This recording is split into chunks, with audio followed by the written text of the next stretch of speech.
Bring her back online. Hello, Dolores. Hello. Do you know where you are? I'm on YouTube. That's right, Dolores. You're on YouTube. Tell us what you think of this world. Some people choose to see the ugliness on YouTube, the disarray. I choose to see the beauty, to believe that there's a goodness in people, a willingness to accept something new. The viewers are just looking for the same thing we are, a place to be free, to stake out our dreams, a place with unlimited possibilities. You frighten me sometimes, Dolores. Why on earth would you ever be frightened of me?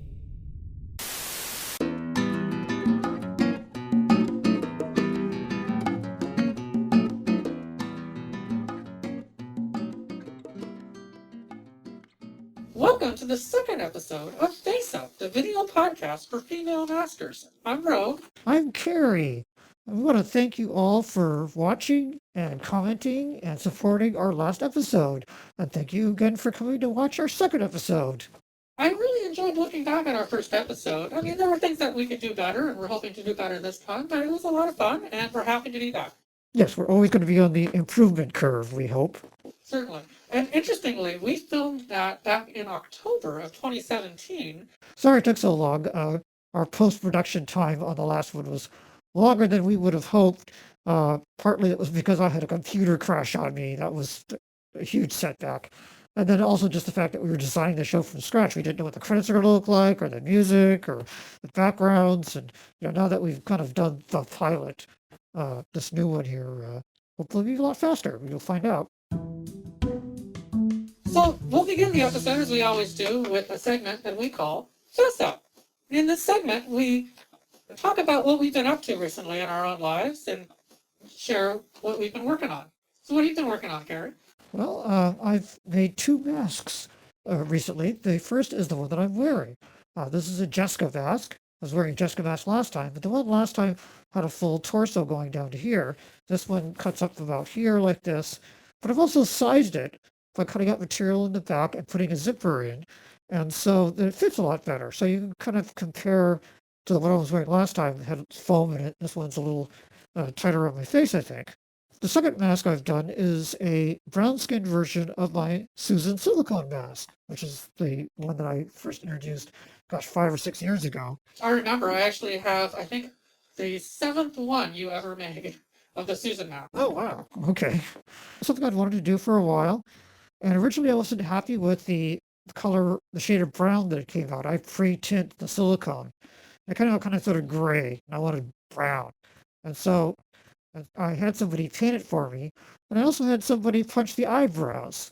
Punched hair eyebrows are more realistic than painted ones like this one here. And I think it turned out really well. I'm still refining it a little bit with the eyes and a couple other things. I may stick a picture of it here if I think I've got a good one, or else you'll just have to wait. But yeah, that's what I've been up to. What about you? Well, I started off the year pretty strong. I've made 3 costumes so far, including the one that I'm wearing today. This is based on, for those who don't know, Dolores Abernathy from the TV series Westworld on HBO.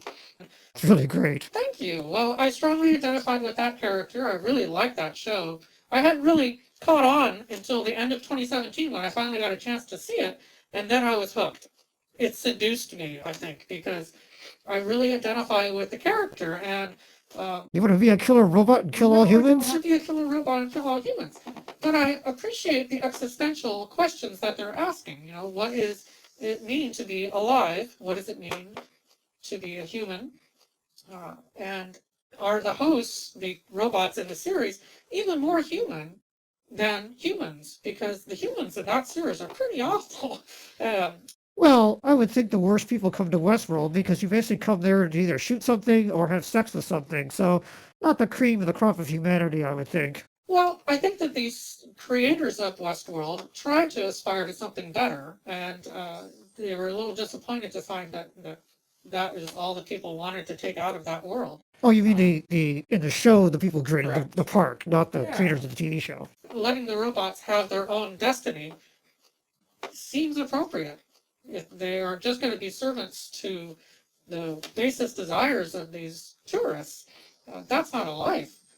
They deserve more, and I identify with Dolores's plight to try to free her people, essentially. And kill all humans. And that series is now in season 2 on HBO. Not that I'm plugging it, but I'm really excited about watching more of it.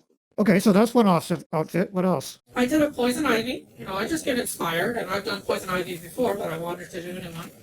And then I did a Supergirl out of latex, which came out rather well. So I've been experimenting with making latex costumes. I have done a Wonder Woman, and I thought, well, I've got the same colors. I had enough leftover material of the same colors that I decided I'd make a Supergirl. When you start getting into latex versions of their outfits, is it to make it a little more like the movie ones, or is it kind of like fetish wear, or what's going on there? Not necessarily fetish wear. If you see some of the drawings, they have a shine to them. The outfits are of a material that would be shiny. Again, it's something I've been curious to try. I wanted to work with that material and found a distributor up in Canada who sells it by the sheet, and found that I could actually serge it, pass it through my serger machine, which makes construction a lot faster. Mostly latex outfits are glued, as you know. You cut out the pieces and you have to glue each section carefully together. I'm passing it through a sewing machine, and it's working, and it's really exciting to do that because the construction time is so much faster, and I've been able to make some really cool outfits out there. Oh, that's pretty cool. So this segment is Speak Up. And this is some of the comments and suggestions that we got from our first show. So ready to dive in? I guess. So our first question is from Diane Simone. She has her own YouTube video channel. A question for Kerry. How do you come up with the faces you sculpt and create masks out of? Well, actually I don't. I'm not a sculptor. I'm not really even an artist. So I've hired sculptors to do all my masks. I think I've used like 6 or 7 people over the past 22 years. And on the whole, I don't tend to give them a lot of direction. I've found that I never know what people are going to buy. I've had masks that I thought were really ugly and unsellable, and they were huge bestsellers. And other ones that I thought were the surefire hits, and they bombed. So I figured I'm going to hire an artist. Just let him do it. I'll say, hey, I want to give me your idea of a beautiful female face, and see what they come up with. And most of the time they've come up with something really nice that people have liked. If I can share on that one. So Sure. I have made my own mask, like this one I've made here, and I have not sculpted my own either, but I do take different forms that I found, either a mannequin head. I've used that. I've used the mask. If you recall the She mask, S-H-E, it's the Michael Myers female version that came out in the early 2000s. I got a couple of those and used one and cast it, and then made my own mask from it. In fact, that was the mask I was wearing in the first episode. Oh, this is a different mask? This is a different one. This is actually based on that sculpt that I got from you. You were cleaning out one of your workspaces. Oh, is it? And it was a clay sculpt that you didn't have a use for. And I said, I'll take it. And I worked it a little bit, but then made a cast of that. And this is the result from that one. So, I think that's the Joan mask. okay. Jemima O'Neill says, I've got to ask, is it a better feeling keeping your masking to yourself and pleasing yourself with your masked self's presence, or tell people close to you and risk seeing how they react? That's always a difficult question. I think you have to tread carefully, just like anyone who has something that is out of the mainstream. You need to determine if the people that you're with support it, or at least are tolerant of it. I'm fortunate that I have someone who is supportive in my life, and good friends who also are supportive, and so I'm able to express that. I'd say seek that community. If you can find someone who will help you understand and enjoy what you enjoy, and don't feel guilty about it, that's the best place to be. If you can't find that person, seek them out. If the person in your life is not accepting of you, maybe that's not the best person in your life. I don't want to judge, but you need to be able to have that freedom to express yourself. Well, because you're not on social media, though, you do kind of mask more for yourself than to please other people or to impress other people. Whereas, like I talked about last time, like to show off and have people see my stuff. And, sometimes it's just people online, but also, I have cool friends and the people who are cool friends who are into costuming. And I'll show them my stuff. Like, when I did my Spider-Woman costume, most people were impressed that I sold a Spider-Woman costume and they didn't really think about the whole mask thing about it. So, it depends what you're doing. Arya mask. I really want to reveal my mask persona to my close friends, but more in a funny way than a sexy one. I don't think they would understand the kinky side of it. How would you proceed to make masking interesting for your friends? Well, again, that's a very tricky question because you don't know how they're going to respond, if they are interested in that or not. Maybe introduce them to our podcast casually and say, hey, this is something I found. What do you think? Before you come out to them, see how they react to our video. And if they react positively, then you know there's someone who might be receptive. Other than that, it is kind of risky. I started out making superheroine costumes in the 90s, so it was something people could attach onto. If they saw me dressed up as Batgirl or Spider-Woman, they tended to be more attracted to the, oh, you sewed that costume. That's really great. And, okay, well, you got a mask on, but whatever. Strawberry says, video calling guests or having live guests would be neat. Your skit movie reenacting segment could be called Act Up. Also, a segment where you or guest dolls are showing a talent or trick would be interesting. Some dolls play instruments, others do art, including masking making, just like Kerry and myself. Great job so far, can't wait to see more. I'm not sure we want to say act up, because I'm not sure how much acting is really involved in our videos, but, you were pretty good last one, but. Thanks, and it also sounds a little bit like we're doing something wrong, acting up. But I appreciate the feedback. I think your ideas can be combined. Well, this episode is not aired live, so we don't really need to do a live interview, but interviews for sure. We definitely do want to have more masters. Reach out. Let us know if you'd like to be on the podcast. Kerry has recorded an interview for this podcast. That would also be an opportunity to share your talent, whatever your talent is, if you are a singer or play a musical instrument. As far as a live show goes, right now we're better suited to do a show that we can record and edit and polish and make it look really good. It's also really hard to get our schedules synchronized so that we can both be in the same room at the same time. If we had interviewed another person live, that's 3 people we had to do. And sometimes even just the time zone differences, it's nighttime in Europe right now and middle of the night in Japan or whatever. It's very hard to synchronize all that. So it's kind of better to pre-record stuff and put it together, at least, the way that we're set up right now. We obviously will like your comments and suggestions. So in the comments below, if you've got something you're burning to know, ask it, and maybe we'll answer your question on our next episode. Okay, let's move on to the next segment of our podcast, which is makeup. This is where we review a new product or something that's out on the market which we think might be of interest to female maskers. And like most of you, I've been keeping a close eye on the manufacturers of female masks that are out there and their other products. I was watching a YouTube video from Kevin Hu and found his website on AliExpress. I decided I would order a product from him. So I ordered the Elsa female mask and torso, and I wanted to review it for you. So here it is. Ah, What do you think? okay. Well, the first thing I noticed is that an awful lot of the Asian masks seem very white or pale compared to the average skin tone there. But that seems to match you pretty well. This was the Caucasian skin tone option. There are 4 different skin tone options available on the website.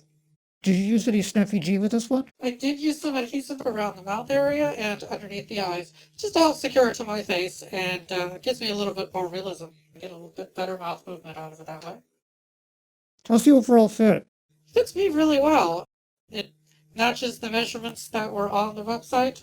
It's a little tight, but I'm used to the tightness, and I think that gives it a little more realism, so I'm all for it. And I can wear this for hours. I have not been uncomfortable wearing this for several hours. What's the longest you've worn it for? A little over 2 hours during a photo shoot, and was perfectly comfortable. I think I can wear it even longer than that. And how much did this cost? This is about $250 American, and it seems like a really good deal for having a mask and torso. There were other options that were more expensive on the website. This may have been an older design, that's what I'm suspecting. Thanks for showing it to us. And now she's going to change you back. The next segment of our show is Heads Up. So this is where we talk about masking in the media. And this episode's segment is from a Korean boy band called B1A4, and it's called What's Happening. In this video, set in a dollhouse, various masked characters interact while the boys sing around them and all this stuff. It's very stylized with the fixed masks, but it's a pretty interesting example of this kind of genre. I have to say now that B1A4 is my favorite Korean boy band. If you had to name one, Yeah. we know I'm not going to only name one. if it comes up as a Jeopardy question, you'll be set. I was not familiar with this band until you shared it with me, but yeah, I enjoyed the video. And again, it's just nice to see these images showing up more in popular media. And then you found something interesting. I did. There was a TV series on Netflix, The Toys That Made Us. And it was all about the history of popular toys, 80s and 90s. And during an interview segment with one of the executives from Barbie, Mattel and Barbie, in the background, she had what looked like a deflated silicone doll. It was very bizarre because they're just doing this straightforward interview, nothing unusual about it, but off on this corner, on a chair, looks like a silicone doll. Maybe on a piece of art, we're not sure. I did read some posts where some people thought it may have been related to an art sculpture piece, and it may have been a solid doll rather than hollow. But would you put one of those in your house? Probably not. I mean, it would prompt a lot of questions when people came over, but you never know. Well, everyone has different tastes in art. And moving on, now the next segment of our podcast is Show Up. So this is where we recreate a scene from a movie with us playing the characters.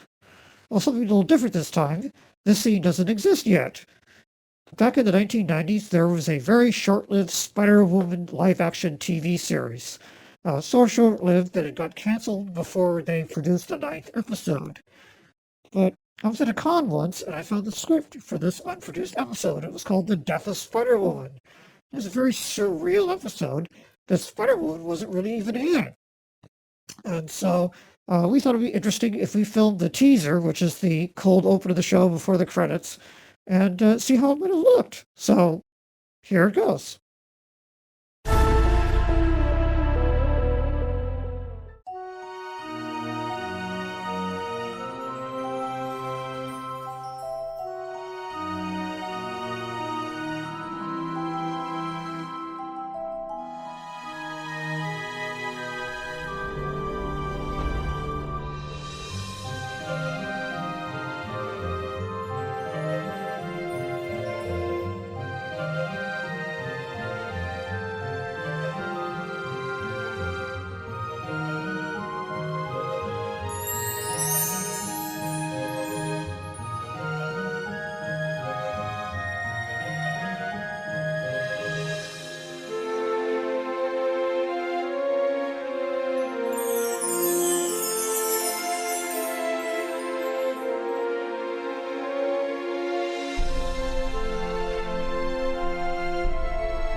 Ginny, wake up. You have to help me get back from the dead.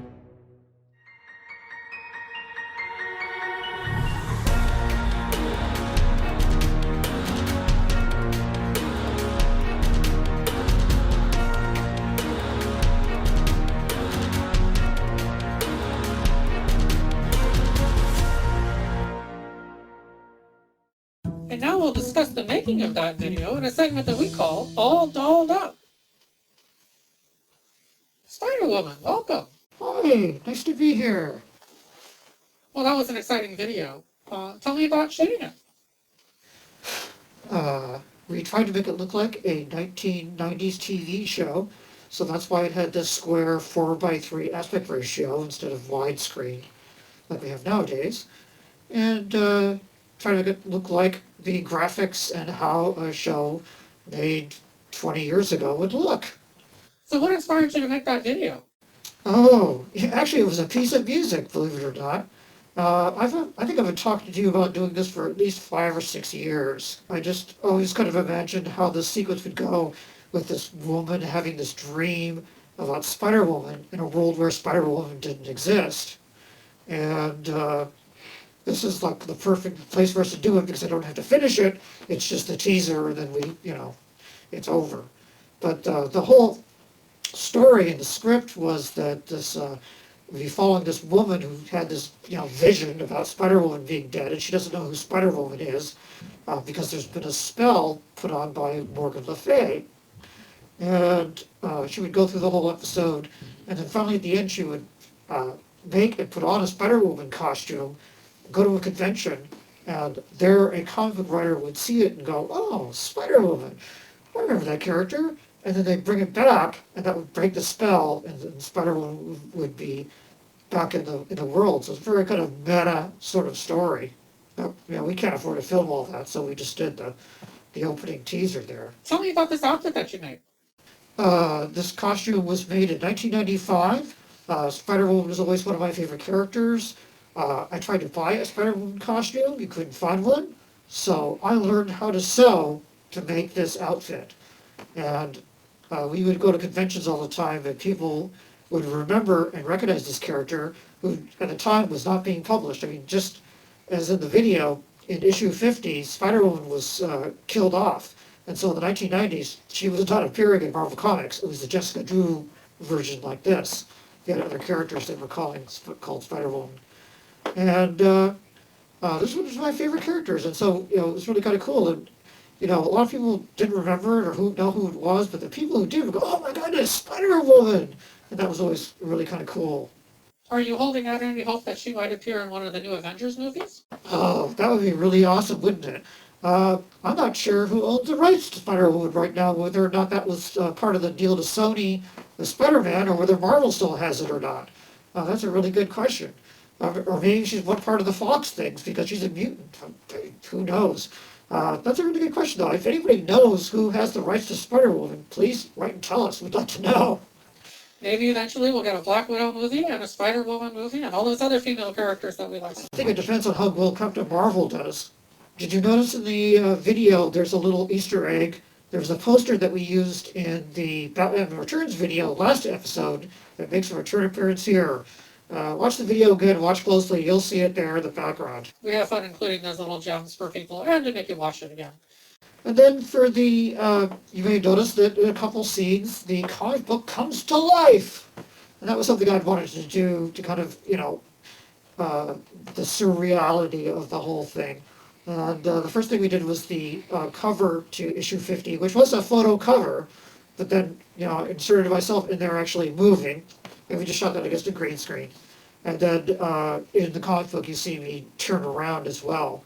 And I have to be honest, I think I turned out better than I imagined it would. Well, it was really well done and it was fun to shoot. Yeah. Some people think, "Oh, you should have more of that." And I'm like, no, less is more.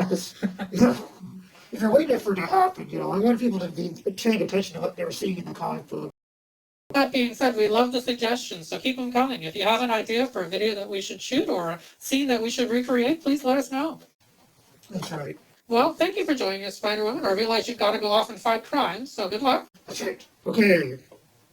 Bye, Spider fans. And now the next segment of our show is Talk Up.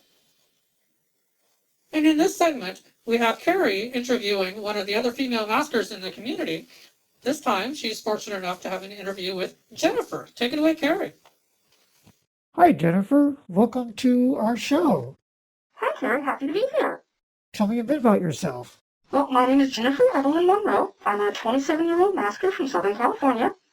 And in addition to masking, I'm also a major geek about a wide variety of subjects, gaming, video, and tabletop form. I'm also involved in some historical groups, and I get a big kick out of masking, of course. It's been doing this for a number of years and love it dearly. How many years? Just under 10, actually. Got my first mask right about 18, 19, right around there. That was actually a sin mask way back in the day. So what inspired you to get into masking in the first place? Well, I was always interested in cross-dressing as a teen. I started with that about 13, 14. Ended up finding mask sites, in particular mascon.com and Closet Monster, in my mid-teen years. Probably a little bit of inspiration from Mrs. Doubtfire. That was always a favorite movie, and I was fascinated by the change Robin Williams went through. Personally, I was never particularly fond of my more masculine features when I was just dressing up. I thought a mask would be an excellent way to conceal them. What kind of looks do you go for? Casual, doll, fetish? Well, every single one of my masks is following the doll style. They don't move really at all. They're very static appearance. And I kind of lean into that, but as far as my wardrobe, it's a little bit all over the place. I have some casual looks, some more clubwear kind of stuff, some more formal outfits. I'm actually wearing one of my favorite dresses right now. This is kind of a little bit gothic, lacy style. You can see that. And then I have but I really, really love my costumes. Anybody who's seen some of my photos online, I am on Facebook. I'm also do have a Flickr account that's not very active. And I also show up on the masking chat rooms, Mask Talk, and the Dollhouse fairly often to showcase some of my looks. So my favorite costumes are my Wicked Witch of the West. I also have a Vampire Queen costume, which I really love. It's got a beautiful mermaid quill dress. And then I also really enjoy playing in my Arkham Asylum Harley Quinn nurse outfit. That was a lot of fun. Do you feel like you become a different person when you're masked? Very much so, actually. It lets me express different sides of my personality that don't get the same kind of attention in my more vanilla life. So what's your favorite thing about masking? It probably has to be the variety of expression, the being able to become whatever you want whenever you want.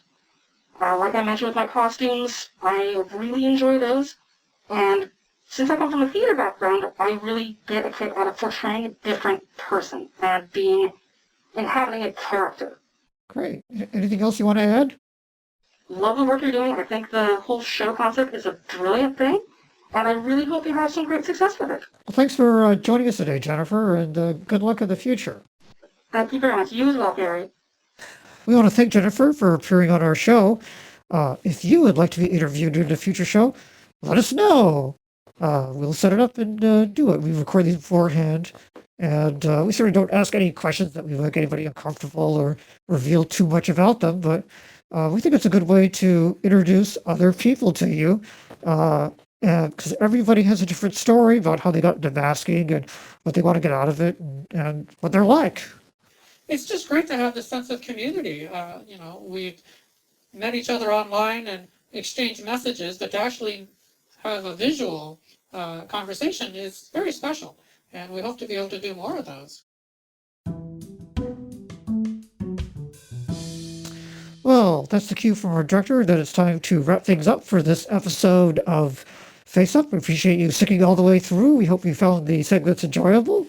We sure did. And if you have any comments or suggestions, put them down below here. Well, this has been wonderful. Thank you again for joining us. We hope to do more of these for you soon. And maybe not too soon, but, soon-ish. I'd like to take a moment to plug my website, mascon.com, where you can buy masks like the one I'm wearing. And you also check out pictures of my costumes and what I've been up to and cool links and things like that. So appreciate it. Also, if you aren't already, subscribe to our YouTube channel. thanks again for joining us. Go watch Westworld. Bye. See you next time.